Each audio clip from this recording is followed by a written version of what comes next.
আসসালামু আলাইকুম, welcome back to Meheri's mom kitchen. কেমন আছেন সবাই? আশা করি ভালো আছেন। আল্লাহর অশেষ রহমতে আমিও ভালো আছি। বন্ধুরা, ফিরে এলাম নতুন আরও একটি রেসিপি নিয়ে। আজ আপনাদের তৈরি করে দেখাবো কোকোনাট বিস্কিট। আশা করি রেসিপিটা আপনাদের ভালো লাগবে। তো বন্ধুরা, না টেনে পুরো ভিডিও জুড়ে সাথে থাকার অনুরোধ রইল। চলুন মূল প্রিপারেশনে যাওয়া যাক। কোকোনাট বিস্কুট তৈরি করার জন্য প্রথমে ডো তৈরি করে নিতে হবে। নিচে একটি মিক্সিং বোল নিয়ে নিচ্ছি। মেজারমেন্ট কাপের হাফ কাপ গলানো বাটার দিচ্ছি, হাফ কাপ আইসিং সুগার। এখন নেড়ে খুব ভালোভাবে চিনিটা গালিয়ে নিতে হবে। তো বন্ধুরা, ভিডিওর এই পর্যায়ে আপনাদের কাছে ছোট্ট একটি রিকোয়েস্ট রইল, যারা এখনও পর্যন্ত আমার ভিডিওটি দেখছেন একটি লাইক দিতে ভুলে গেছেন, প্লিজ একটি লাইক দিয়ে ভিডিওটি কন্টিনিউ করবেন। আর যে সকল বন্ধুরা আমার চ্যানেলে নতুন ভিজিট করেছেন, চাইলে চ্যানেলটি সাবস্ক্রাইব করে পাশে থাকা অল অপশনে ক্লিক করে দিতে পারেন। এতে করে আমি যখনই কোনো নতুন ভিডিও আপলোড করবো সবার আগে আপনার কাছে পৌঁছে যাবে। এই কাজটি যারা অলরেডি করে নিয়েছেন আপনাদেরকে জানাই অসংখ্য ধন্যবাদ। দেখুন বন্ধুরা, চিনি আর বাটারের কালারটা কিন্তু অনেকটাই চেঞ্জ হয়ে এসেছে, দেখেই বুঝতে পারছেন। এই পর্যায়ে এর সাথে অ্যাড করে দেবো মেজারমেন্ট কাপের 1 কাপ আটা। এই বিস্কিটগুলো আমি আটা দিয়ে তৈরি করব, চাইলে আপনারা ময়দা দিয়েও করতে পারেন, কোনো অসুবিধা নেই। দিব half cup dry coconut, half চা চামচ বেকিং পাউডার, বেকিং সোডা নয় বেকিং পাউডার দিয়েছি। দেব পরিমাণ মতো লবণ। এখন হাত দিয়ে খুব ভালোভাবে মেখে মসৃণ একটি ডো তৈরি করে নিতে হবে। এভাবে যদি ঘরেই বেকারির মতো বিস্কিট তৈরি করা যায় তাহলে আর বাজার থেকে কেনার প্রয়োজন নেই। আপনারা একবার হলেও আমার এই রেসিপিটি ফলো করে কোকোনাট বিস্কিট তৈরি করে খেয়ে দেখবেন, খুবই ভালো লাগবে ইনশাআল্লাহ। বাচ্চারাও অনেক পছন্দ করে খাবে। দেখুন বন্ধুরা, খুব ভালোভাবে নেড়ে মিশিয়ে নিয়েছি। এখন এর সাথে অ্যাড করে দেবো 2 টেবিল চামচ পরিমাণ লিকুইড দুধ। খুব ভালোভাবে মেখে মসৃণ ডো তৈরি করে নেব।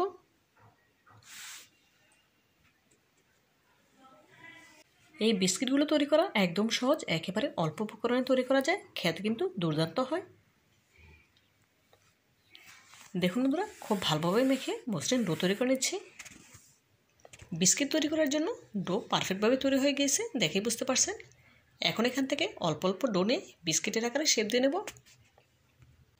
আমি আমার পরিমাণ মতো ডো নিচ্ছি, আপনারা আপনাদের পরিমাণ মতো ছোটো বা বড়ো যে কোনো সাইজের করে বিস্কিটগুলো তৈরি করে নিতে পারবেন, কোনো অসুবিধা নেই।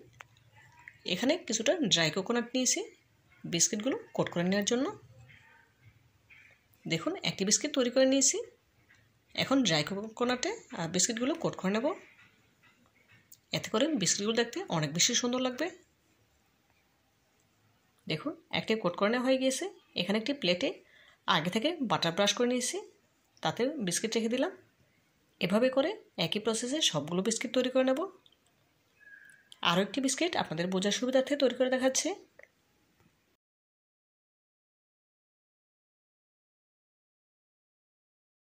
দেখুন বন্ধুরা, আরও একটি বিস্কিট তৈরি করে নিলাম। আবারও ড্রাই কোকোনাটে কোট করে নেব।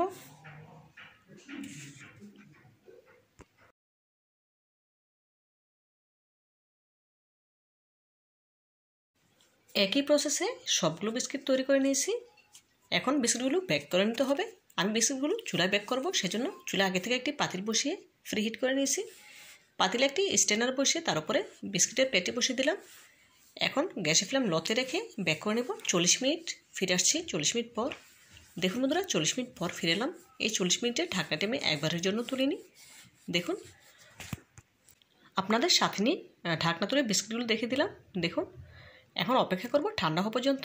এই পর্যায়ে বিস্কিটগুলো পুরোপুরি ঠান্ডা হয়ে গিয়েছে। এখন এক এক করে তুলে প্লেটে সাজিয়ে নিচ্ছি। বাকি বিস্কিটগুলো আমি একইভাবে বেক করে নেব।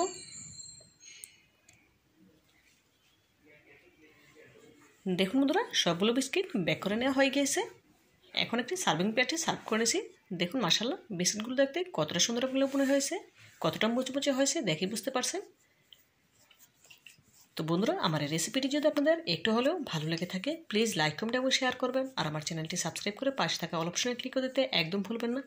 আজকের মতো বিদায় নিচ্ছি, দেখা হবে নতুন কোনো রেসিপিতে নতুন কোনো দিনে। ভালো থাকবেন সবাই, আর আমার জন্য দোয়া করবেন যেন এরকম নতুন নতুন রেসিপি নিয়ে আপনাদের সামনে হাজির হতে পারি।